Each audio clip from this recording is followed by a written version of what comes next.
तामाङ घिसिङको त्यो कार्यक्रममा सबै त्यो भइरहेछ, झडप भइरहेछ।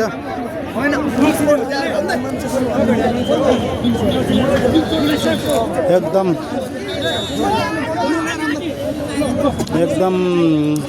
गम्भीर घाइते पनि भएको छ।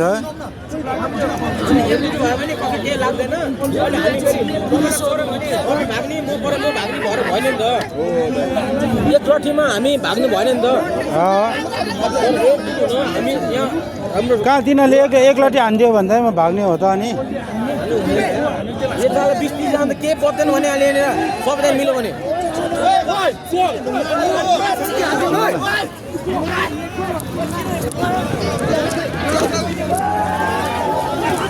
ओ ना ना ना ना ना ओ ना ना ना ना ना ना ना ना ना ना ना ना ना ना ओ ना ना ना ना ना ना ना ना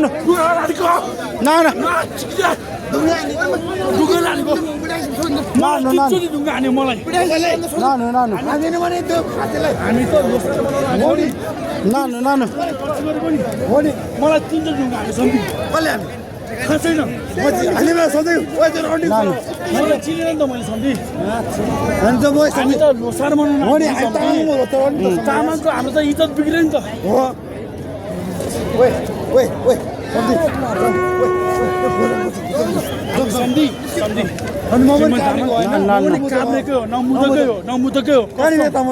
म पटल तिमीलाई सन्धि भनौँ न के अरे कलम साग थाहा छ? कलम साग थाहा छ नि? तर मलाई एउटा नानीको चियर हो पुलिसको हामीले केही गरेको छैन। उनीहरूले केही गरेको छैन क्या। त्यसले ढुङ्गा हाने देखेर म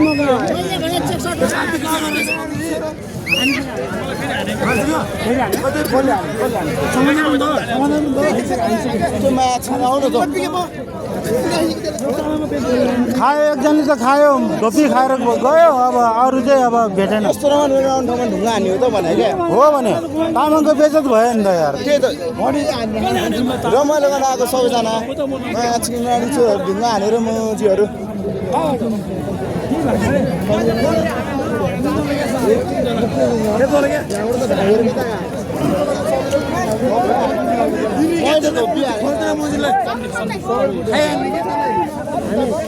हामी बाहिर जाउँ है खाइन्छ।